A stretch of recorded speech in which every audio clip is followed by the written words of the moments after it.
Емануил Попдимитров е едно от големите имена в българската литература. За съжаление, така както пише Светозар Ригов в История на българската литература, недостатъчно оценено. Аз бих доуточнил по-скоро, че става дума за едностранчиво осветление на неговото творчество. Много ние говорим за поемата Русия на Емануил Попдимитров, написана под влияние на Христос възкресе на Бели, идва на десетен на Александър Блок, и за едни стихотворения, които отразяват революционното време след Първата световна война и октомврийските събития в Русия. Не, че това не е така, тъй като, знае се, след октомврийските събития в Русия, реките на века потекаха наляво и това безспорно даде отражение и в творчеството на Емануил Попдимитров. Но за мен, като творец, същността на Емануил Попдимитров не е тази поезия, това е по-скоро, бих казал, временно увлечение. Неговата същност е лирическата поезия. Той е един от най-нежните лирици в историята на българската литература.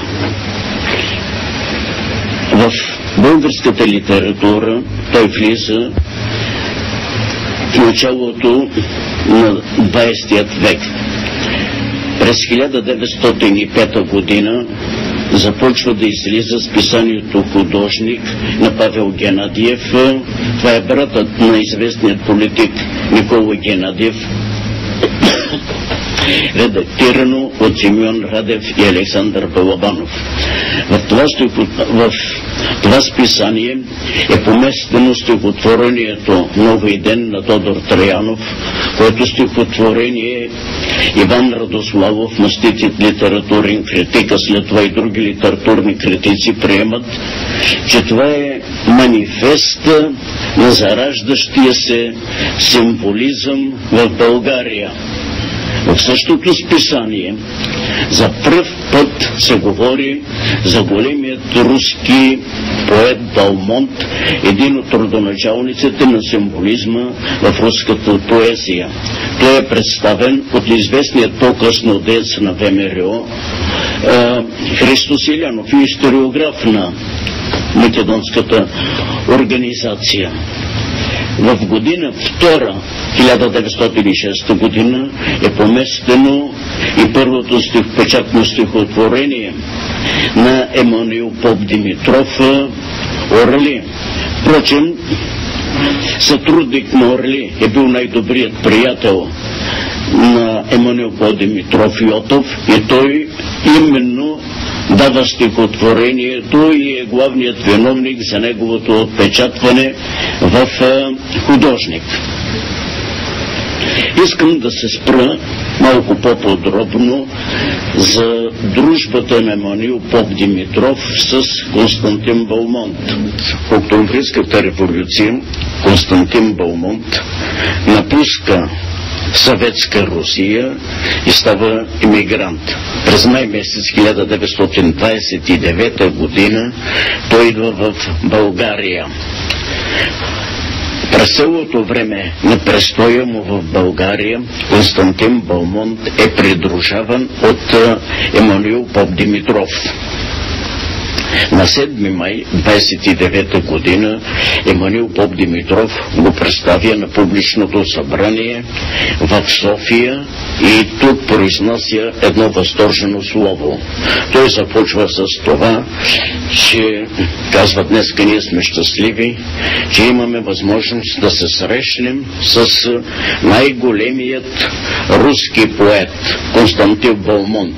Именно той е, който отвори иконостасните двери на символизма в Русия. Точно така казва. Константин Балмонт отвори иконостасните двери на символизма в Русия. Известно е, казва, че старите български поети от типа на Вазов и Пенчо Славейков изпитаха влиянието на Пушкин, на Лермонтов, на Некрасов. Новата българска поезия, младите, е под влиянието на този най-голем руски поет Константин Балмонт. А в края на своето слово за Балмонт той пише, че именно Константин Балмонт е човека, който е учителят на плеядата български поети, символисти, като тук той поставя имената на Тодор Траянов, на Димитър Подвързачов, на Емануил, не, своето име той не сочи, и на всички Иван Карановски, на всички съвременни български поети. Следва да кажем, а това е Емануил Попдимитров, подчертава, че от 1905 до 1915 година най-силно влияние българската литература изпитва от Константин Балмонт. По времето, като кюстендилци за нас е интересно, че по времето на продължителното престояване на Балмонт в България, Емануил Попдимитров го довежда и в Кюстендил. И в Кюстендил, пред паметника на Тодор Александров, те правят снимка. Тук са Емануил Попдимитров, тук е Константин Балмонт, съпругата на Балмонт, и Александър Фьодоров изглежда бил имигрант, който като приятел придружава Балмонт из България. За съжаление тази снимка не можем да покажем, а можем да покажем снимката на Константин Балмонт, Емануил Попдимитров в музея в Плевен. Константин Балмонт е голям приятел на България, а също така бихме казали и на българската литература. Той издава сборник народни песни, български народни песни, и подборката за тези песни и изпращането на Балмонт е направил Емануил Попдимитров. И не само това. По-късно той пише и предговор, който високо предговор е оценен от Балмонт, което личи от разменените писма между тях.